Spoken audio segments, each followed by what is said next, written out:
doctor Fernando Buenabad, quien ya se encuentra con nosotros para hablar sobre la superioridad en bancarrota, el estado bélico actual y su guerra cognitiva. Le damos la bienvenida, doctor Fernando. Muy buenos días, buenas tardes, hasta allá, hasta Buenos Aires. Muy buenas tardes, Aníbal, Anaí, desde Buenos Aires les saludo con un día muy caluroso por acá, así que les comparto porque yo sé que por allá está haciendo frío. Así que bueno, cambios de hemisferio también y de época, ¿no? En este sentido de las estaciones. Aquí estamos todavía en pleno verano, así que bueno, les comparto esta, que no es información meteorológica, por cierto. No, y tiene que ver sobre todo también con el cambio climático. Ayer veíamos también con el doctor Guillermo, que es miembro del CONICET allá en Argentina, pues los incendios que han sucedido también en la Patagonia, los distintos intereses que hay detrás de ello. Y bueno, es parte también de a lo que nos vamos a enfrentar, de este colapso climático que cada vez va a ser peor para las distintas especies, no solamente para la especie humana. Bueno, entrando en materia, el estado bélico actual y la guerra cognitiva. Doctor Fernando, ¿cuál es el estado bélico que tenemos actualmente? Hemos visto también distintos discursos, muchos de ellos bastante lamentables en el Foro Económico Mundial, en donde la ocasión anterior nos había dicho, pues hay que quitarle el velo a este Foro Económico Mundial, en donde se reparten los distintos capitales, el mundo y donde privilegian sus intereses también. Y un interés particular, Aníbal, que me parece necesario destacar, que es el interés ideológico, el interés de lo que llamamos guerra cognitiva,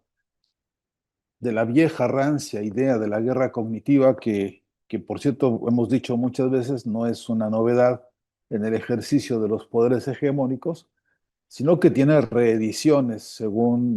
incluso según los avances tecnológicos. Este episodio que estamos viendo hoy de la, como llaman ellos, la cumbre de Davos, el Foro Económico Mundial, que está a estas horas todavía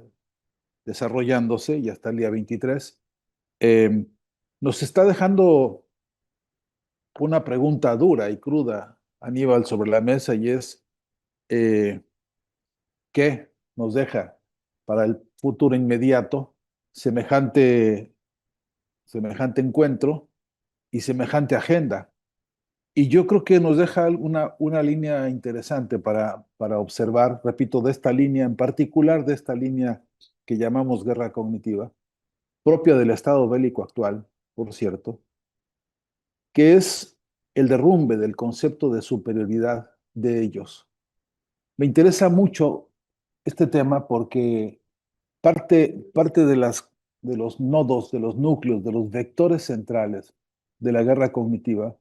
ha radicado en convencernos de que ellos son lo máximo, de que ellos, los poderes hegemónicos, en esto incluyo los poderes de lo que se llamó o se llama todavía el eurocentrismo, con sus réplicas y con sus ecos en todo el planeta, ellos quisieron acomplejarnos a todas y a todos. Ellos quisieron convencernos de que su superioridad debía ser admirada, aplaudida e imitada por todos nosotros.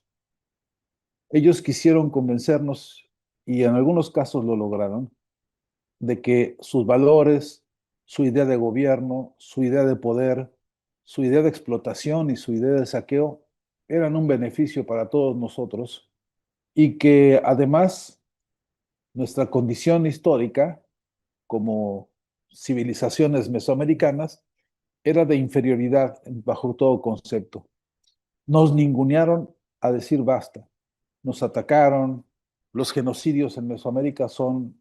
todavía, todavía no terminamos de cuantificarlos,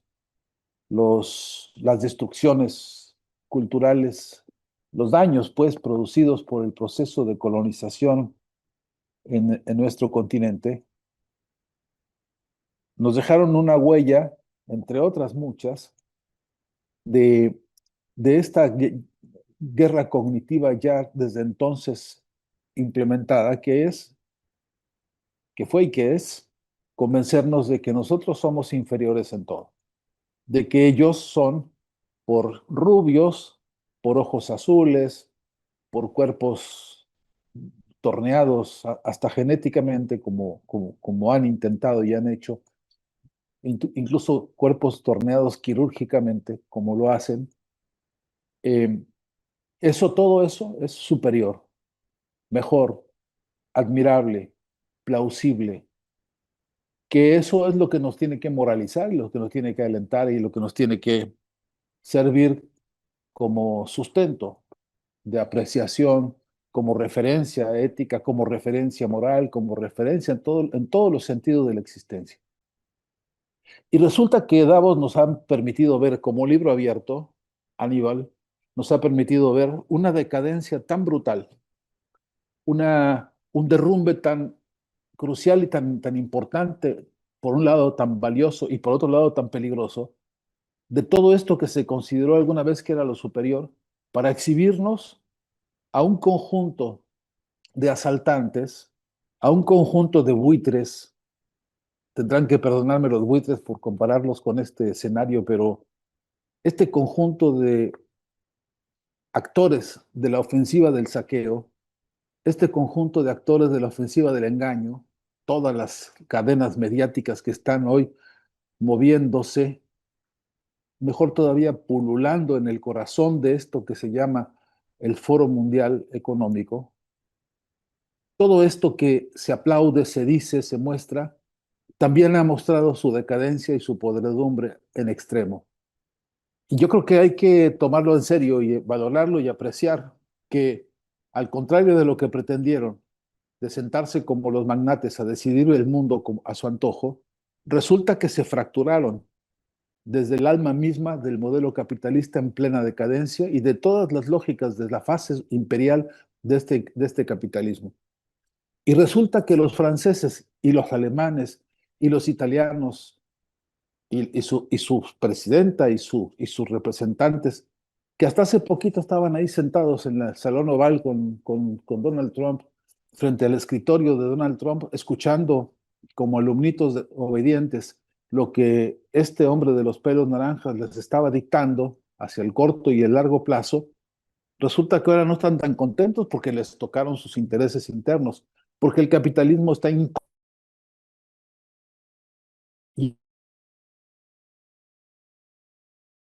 que en este encuentro de Davos, me parece, se abren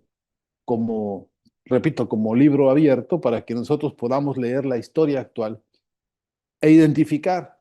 qué tiene de eso de superioridad, qué tiene eso de modelización o de modelizante para nosotros, qué tiene eso de valor moral, qué tiene de dignidad, eso de respeto,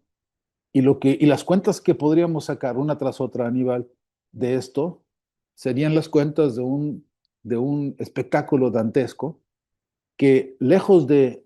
permitir que nos impacte y que nos intoxique, debe darnos, me parece, potencia analítica, potencia semiótica, potencia filosófica para poder recomponer la mirada, reacomodar las figuras en este derrumbe, mejor dicho todavía, salir de los escombros de este derrumbe del derecho internacional que ya quedó totalmente pisoteado, salir de los escombros de esta payasada que ellos todavía recitan en nombre de la humanidad. Dice Trump, es por nuestro bien, es por la seguridad del mundo que quieren invadir Groenlandia, que quieren hacer el desastre que están haciendo como ya lo perpetraron contra Venezuela. Entonces, hace mucho bien, creo, Aníbal, abrir este paréntesis para discutir en el campo del debate sobre la guerra cognitiva este vector que fue y que es todavía el plan ideológico y el plan psicológico para convencernos de que ellos son lo mejor, de que ellos son superiores, de que ellos son todo eso que retratan en sus películas, de que ellos son supermanes, de que ellos son esos héroes, de que ellos están llamados a ser los patriarcas, los que, en todo caso, los salvadores de la humanidad. Y verdad que lo que se ve hoy por hoy, Aníbal, ante la realidad cruda y dura, es que está en bancarrota esa superioridad y que buena parte del estallido interno de las grietas de esta bancarrota tiene que ver con las luchas interburguesas contenidas y comandadas por la industria bélica norteamericana y por todos sus negocios. Porque hay que recordarnos siempre, a contrapelo de toda lógica, que para ellos las guerras principalmente son negocio, ¿no? Claro, doctor. Y preguntarle también, hablaba justamente de esta recomposición que se está haciendo alrededor del mundo, pero pues que al final del día es una lucha pues entre países y sobre todo ante un imperialismo y países que buscan posicionarse como hegemones. Entonces preguntarle pues cómo ir contra esta narrativa, porque al final del día pues no solo construyen narrativas, sino también significados y lo hemos visto, no se han adueñado de eso. Entonces, cómo construir o hacerle frente o construir una contranarrativa ante esto que nos están posicionando y que no nos convenzan, justamente ahorita que hablaba de Donald Trump, de que nosotros siempre han tenido la razón de tratarnos así, que justamente los esfuerzos de Donald Trump son justamente para salvar al mundo, ¿no? Entonces, ¿cómo hacerle frente a esto? Anaí, es la pregunta más difícil de todas siempre. ¿Cómo y cómo hacemos, no?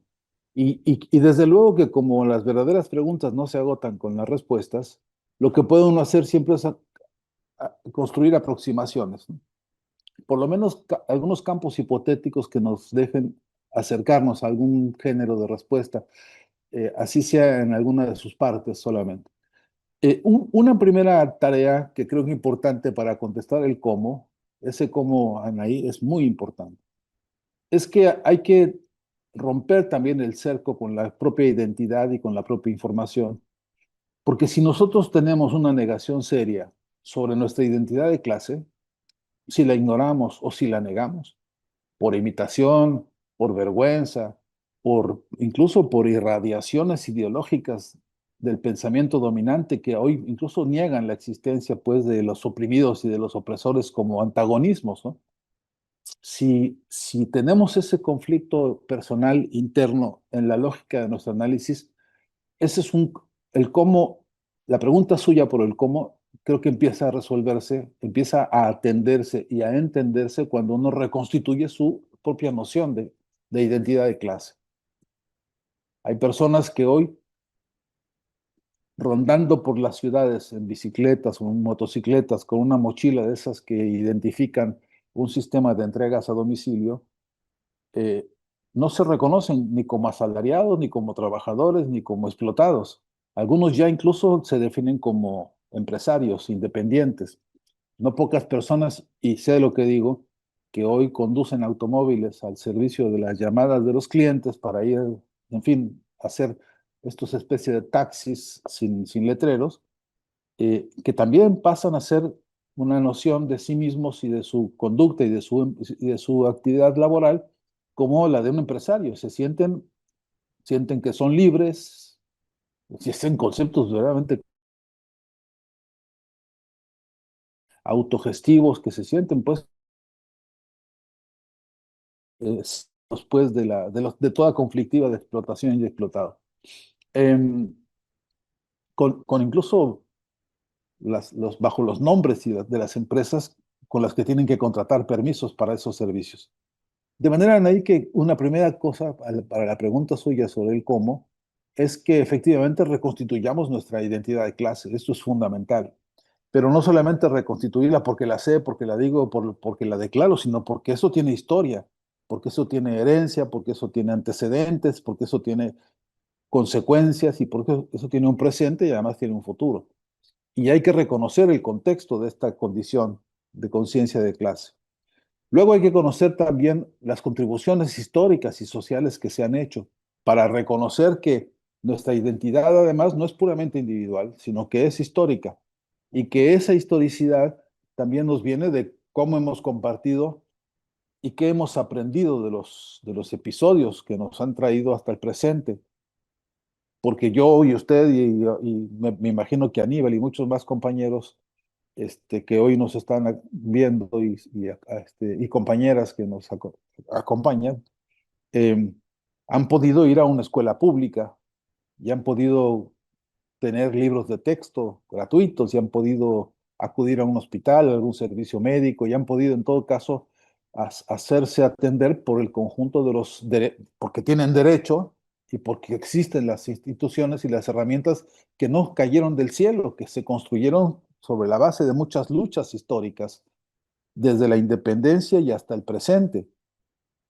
Por eso hablamos de cuarta transformación. No solamente de partidos aliados para sostenerla e impulsarla y en todo caso convertirse en gobierno, sino de una movilización de masas que ha ido entendiendo su lugar en este proceso de cambios y que además de ir identificando su situación y posición de clase, han entendido que hay una herencia histórica.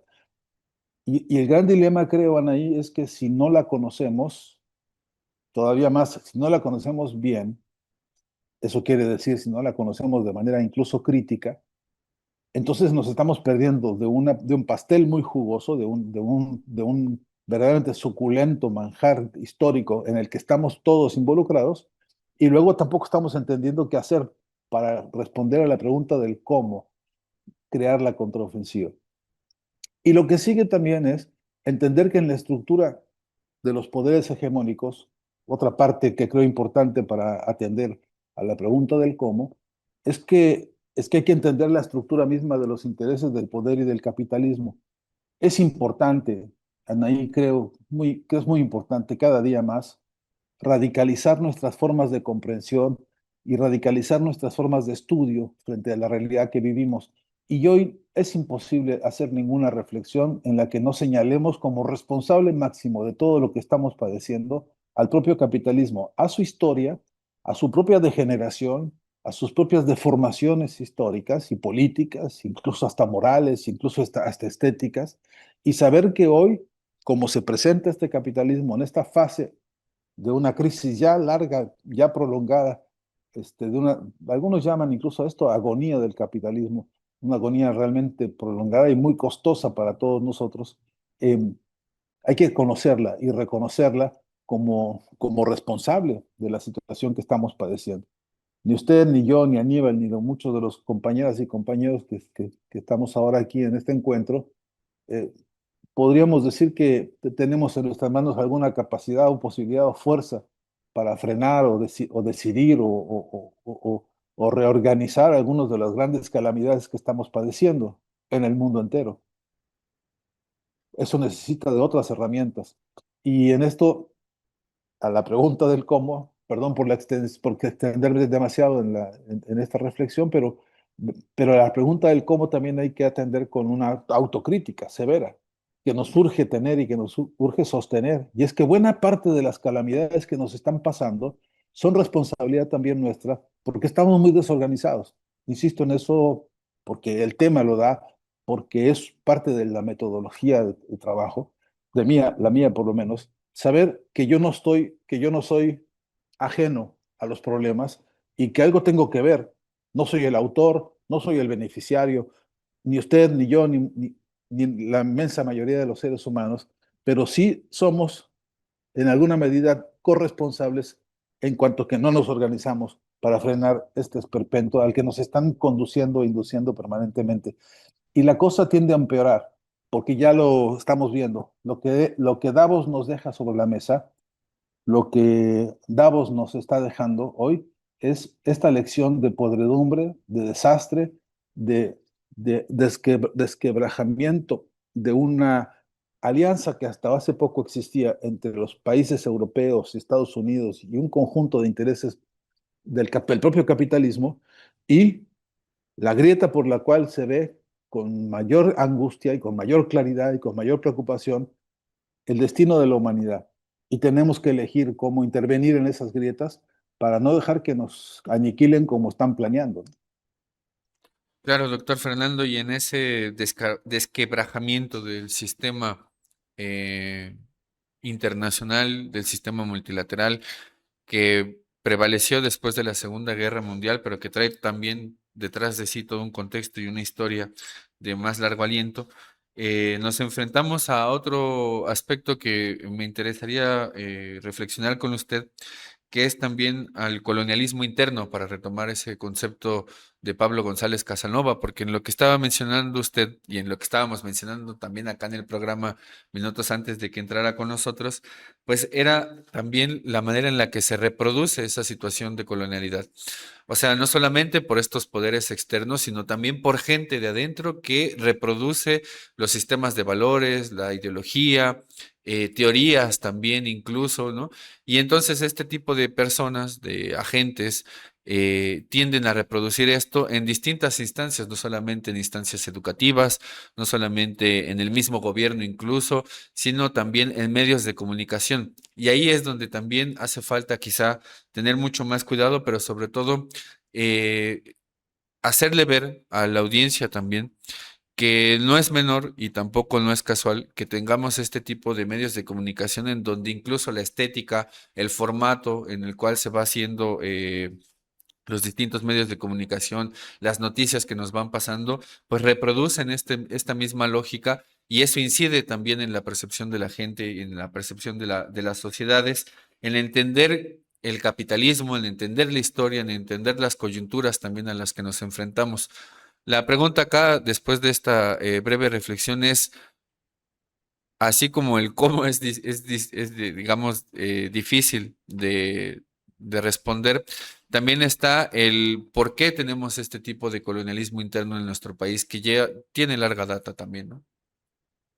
Sí, ahora viene el cuándo, ¿no? Exactamente. Como, como complemento. Es que todos estos ingredientes tóxicos, Aníbal, los tenemos en casa, todos. Y en casa quiere decir, cuando dices los tenemos adentro, eh, sí, en los contextos,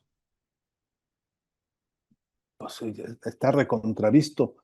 cuántos de esos eh, compañeros y compañeras que por una u otra razón, algunos por ignorancia y otros por perversión, operan en contra de los proyectos de igualdad social, de justicia social, de dignidad para todos. Es verdad que es un gran dilema interno, eh, no porque se trate de uniformar el pensamiento, sino porque se trata de organizarlo y unificar hacia destinos y hasta condiciones que en lo colectivo y también en lo particular atraigan beneficios concretos, materiales concretos, específicos, pero también anímicos, psicológicos, intelectuales o espirituales, como algunos gustan de llamar. Entonces, ahí hay una contradicción seria, porque el colonialismo persiste también porque hay quien lo incuba. Hace tiempo que en algunas bibliotecas de algunas universidades, lo sé de la Universidad Autónoma Metropolitana, que un amigo profesor de hace muchos años, se fue a presentar una denuncia porque habían sacado de la biblioteca una cantidad importante de libros de pensamiento crítico en materia de comunicación y habían dejado, sí, pues, los que corresponden a las escuelas funcionalistas y estructuralistas, porque eran, según esto, las más útiles para poder generar profesionales útiles al mercado. Entonces, este coloniaje tiene ejecutores internos, tiene sus cómplices que hacen esta clase de cosas. Tenemos además, es cierto, infestadas las bibliotecas por todos lados en donde los veamos, del pensamiento colonial norteamericano pro-yanqui, de sus institutos de investigación, de sus incluso aberraciones y falacias, porque las hay. Hay pruebas, hay episodios importantes de denuncias sobre las mentiras que se publican en nombre de la ciencia. Hay escándalos internacionales, incluso algunos creados específicamente para desnudar algunas revistas académicas que se precian de ser como la especie del limbo de los dioses del saber y que han publicado muchas cosas absolutamente falsas. Es que es cierto que ahí hay un debate profundo sobre este modelo de ciencia y de concepción de la universidad y de concepción de ese receptáculo de sabedores o de conocedores o de genios, está en absoluta crisis en el presente, en más de un sentido, epistemológicamente, metodológicamente, administrativamente, políticamente. Hay que plantearse, y me parece que hemos escuchado a la propia Claudia Sheinbaum hacer una reflexión profunda, dura sobre estos temas que tanta falta hacen, para además de un cómo, ofrecer un cuándo. Y esto es una urgencia. Esto raya en lo urgente. Y tenemos efectivamente en la vida política una cantidad de chapulines y una cantidad de personas que entran solo para agarrar una chamba, para agarrar un sueldo, para ver cómo sobreviven sus intereses y sus compadres y sus cuates y sus familiares, y no cómo se proyecta y se desarrolla un proyecto de transformación social como el que tenemos en marcha, pero inconcluso, en marcha, pero todavía imperfecto, en marcha, pero con un montón de frenos y de problemas eh, en la propia dinámica de esta transformación. Pero tenemos otro problemita más agudo también, Aníbal, porque cuando dices adentro, también está adentro de nuestras cabezas. Nadie puede sentirse a salvo de la intoxicación mediático-cultural, ideológica que el capitalismo nos ha inducido a todos. Nadie, ni tú, ni yo, ni ninguna persona puede decir que, qué pulcro y qué a salvo he sobrevivido yo a toda esta caterva de basuras que nos han impuesto los noticieros y el Chavo del Ocho y en fin, toda esta andanada brutal de ofensivas mediáticas que hemos debido padecer, bueno, nosotros en el país, pero en el mundo entero, ¿no? Y déjame contarte a ti y a Anaí rápidamente una anécdota que estoy contando ahora con demasiada frecuencia, pero que me parece importantísima porque sobre esto escribí un trabajo que se llama ¿Qué tan emancipados están los emancipadores? Porque me tocó ir a una reunión en la que compañeros de formaciones de izquierda hicieron un análisis extraordinario sobre el mundo actual, sobre el belicismo, sobre la decadencia del capitalismo, y al final, por la coincidencia y por la convergencia, los compañeros, esto veí porque me invitaron a dar una conferencia, y los asistentes al final, de acuerdo con lo dicho y de acuerdo con lo debatido, levantaron el puño y cantaron la internacional. Y se dejó sentir un espíritu de auténtica necesidad transformadora del mundo entero en beneficio de la humanidad. Se dijo incluso, a repetición de algunas frases, este, perdón por la alusión personal, pero que yo he venido trabajando hace mucho sobre el concepto del humanismo y el humanismo en México, que deberíamos tener en claro que la mejor herencia para la especie humana debería ser la propia especie humana. En fin, al calor de esto, terminó el encuentro y había una cena minutos después en un salón muy próximo, y ahí nos dirigimos. Y mientras íbamos accediendo al salón, Aníbal, Anaí, empezó a sonar música que se puso, decían los compañeros, para amenizar el evento. Y ese amenizar significaba que se cantaron estrofas ahí, etcétera, de canciones en clave de cumbia, y la gente conforme iba ingresando al salón, iba bailando y ya agitando, incluso cantando y repitiendo algunas de las estrofas. Y las principales que escuché, principales porque fueron las primeras que yo alcancé a escuchar en ese ingreso a ese sitio, decían,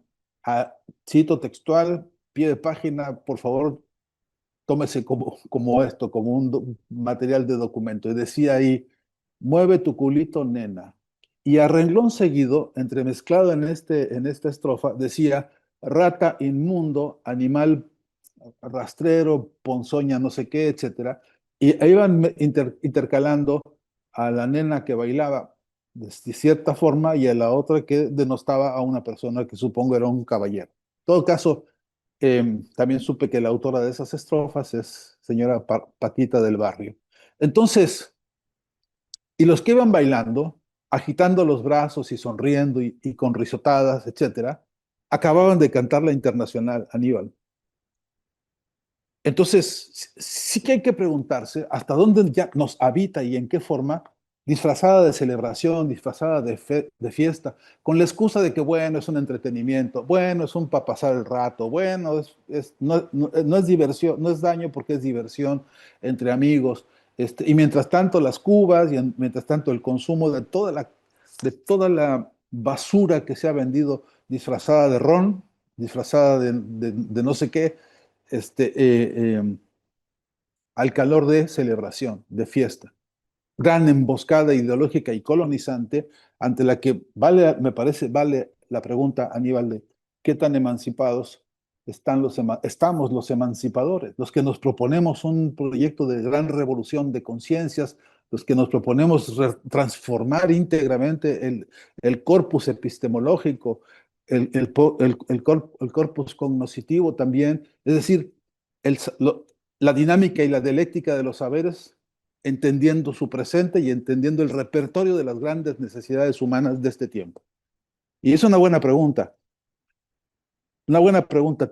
Estamos a la altura de lo que la historia nos está demandando. ¿Está nuestro vocabulario a la altura de la historia? ¿Está nuestro relato a la altura de las necesidades? ¿Está nuestro conocimiento científico a la altura de la gran revolución científica que estamos requiriendo? Que ya escuché perfectamente lo que ustedes aludieron antes. Y creo que le estoy sumando demasiadas preguntas a las preguntas ya hechas, pero sí que creo que esas preguntas necesitan un emplazamiento. ¿Desde dónde vamos a tratar de responderlas? ¿No? Claro, doctor, pues muy importante esta reflexión que nos deja no solo para una persona en sí, sino también pues para analizar los personajes que son parte o que son foco central, digamos, que están en el ojo público y que pues es verdaderamente una reflexión profunda que debemos de hacer, como usted bien lo dice, pues una cosa,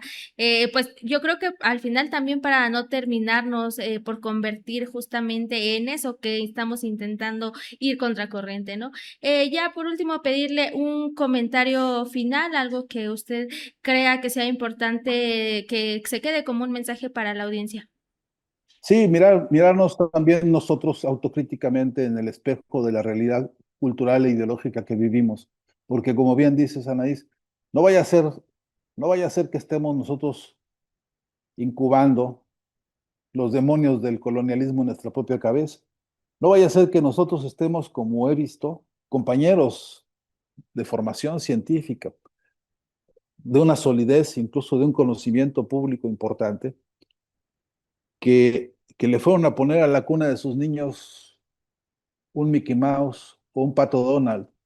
o que algunos sueñan con que el anhelo de sus hijos es llevarlos a Disney, como si ese fuese uno de los mejores y más valiosos patrimonios para la experiencia lúdica de sus hijos, y no sé si cultural, etcétera. La meca de un montón de derrotas culturales que hemos tenido están ahí en Disney, que por cierto es hoy el gran monopolio mundial de la manipulación mediática. Ahí se incuba incluso un proyecto de dominación narrativa que está reeducando a todos sus locutores para que aprendan a narrar incluso los cuentos para niños en clave como si se tratara de un partido de fútbol. Necesitamos estar alerta a todas las capas semióticas sobre las cuales estamos siendo encerrados, como si fuese una cárcel de sentido en la que tenemos que ver críticamente qué ocurre, qué nos proponen, qué nos imponen y después qué asumimos y qué reproducimos. A veces de manera, obviamente, a ciegas, a veces intoxicados, a veces absorbidos, a veces sin percatarnos, pero siempre vale la pena preguntarnos por qué nos gusta lo que nos gusta, por qué consumimos este tipo y esta marca de camisas y de camisetas y de pantalones, etcétera, si porque no me quedó de otra, o porque aún gustándome, porque por alguna razón de tamaño, de textura, de tela, de diseño, etcétera, soy capaz de mirar críticamente y decir, por más que yo no me queda de otra más que ponerme esto o comprarme esto o optar por esto, entiendo que porque mi salario no me permite otra cosa, porque, en fin, porque lo acepto y lo entiendo de manera crítica. Nadie se viste inocentemente, decía Roland Barthes. Nadie, por supuesto, entonces elige cosas que dice que le gustan inocentemente. Hay una causa, hay una razón. La pregunta fuerte, la pregunta interesante, creo yo, es si somos capaces de contestar al por qué me gusta lo que me gusta. Y es una tarea, creo, Anaí, interesante para seguir discutiendo, porque buena parte de la guerra cognitiva consiste en apoderarse de esas categorías, de obligarnos a que nos guste lo que ellos quieren, de obligarnos a que nos emocione lo que ellos quieren, de obligarnos a que nos comprometa moral y éticamente lo que a ellos se les antoja, y luego convertirnos en invisible la cantidad de crímenes y de brutalidades que se están viendo, como las que nos está dejando sobre la mesa este encuentro de magnates en Davos. Pues muy importante también esta última reflexión y sobre todo eh, el compromiso también de la autocrítica constante que tendríamos que estarnos haciendo y pues bueno, también autocrítica para nosotros, autocrítica también para la audiencia que nos Para está mí también. escuchando y claro, también, y bueno, también pensaba en el tema del deseo, ¿no? Cómo lucran las grandes empresas manufacturando incluso también el deseo de las personas en el mundo, ¿no? Así que bueno, otro tema también por ahí que podría ser abordable en un futuro. Doctor Fernando, le agradecemos mucho por estas reflexiones y por el tiempo compartido acá con nosotros en Contralínea. Le deseamos una excelente tarde y nos vemos en una siguiente emisión. Igualmente, Aníbal, Anaí, que tengan linda tarde ustedes y toda la audiencia. Pronto nos veremos otra vez.